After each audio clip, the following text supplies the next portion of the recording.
Right, so today I am here on the steps of the University of Groningen in the city of Groningen in the Netherlands, and I'm here for a conference on compassion where we have been working together on a book. And one of the speakers has just presented his paper, which was really thought-provoking, about the relationship between justice and compassion in society. And the thing that struck me about this was the sort of discourse or discussion around the relationship between compassion and the law. And I often hear people speaking about South Africa's constitution, the fact that we have this great constitution in South Africa, and that should somehow protect the rights and the dignity of persons in our nation. Now, of course, that's true. The constitution is an important thing, and nations without such laws or opportunities don't have the kind of institutional solidarity to protect their citizens. But the thing that struck me about it is that I think sometimes we give over our power, our responsibility to care for people, to enact the rights and the dignity of people around us, when we give over our power to things like the constitution and the state, organs of society in a sense, and expect them to do our caring work, our compassionate work for us. So I think that what we need is perhaps a measure of personal solidarity as well as institutional solidarity in order to make things work in society.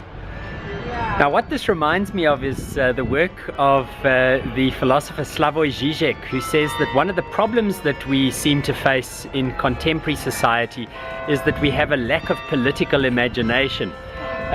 He uses this wonderful analogy and says that as human persons we have the capacity to imagine our destruction. If you just look at many of the recent films and box office hits, you can see people imagine their destruction in the most creative ways.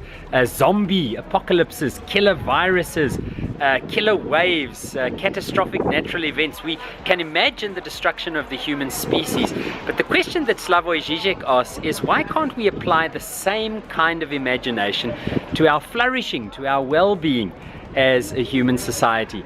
And I think that that's one of the aspects that we should think a little bit more about. What might it mean for us to imagine a society in which we can make things different, in which we could enact a polis, a way of structuring society where everybody has equal opportunity to the capacity to flourish and become all that they are created and intended to be. So perhaps for me the point that I'm thinking about is this. The point is that yes, we need to do whatever we can to ensure that we have functional systems, structures in our society that don't hinder the rights of individuals and communities to thrive and to do their best. There should be regulation of some of those things that helps us to do it. We need that kind of institutional solidarity. But let's have the kind of imagination that says, what is my role in making the place in which I live and the people amongst whom I live the opportunity for them to thrive and achieve and discover the very best that they can be. So my friend Ole Sigerson wrote a wonderful paper called Death Drive and Zombies, looking at the philosophy and the theology of Slavoj Zizek and this notion of the political imagination and what that does for us. So I think the point that I'm wanting to make is simply this. I think that as Christian persons we have a responsibility to ensure that both structural and personal elements in society are maintained. I need to be careful I don't get run over. Are maintained so that society is structured in such a way that every person has the opportunity to achieve and become the very best that they can. We can't abdicate our responsibility to others. And at the same time, we can't just take personal responsibility and not expect some solidarity and input from the structures that support society.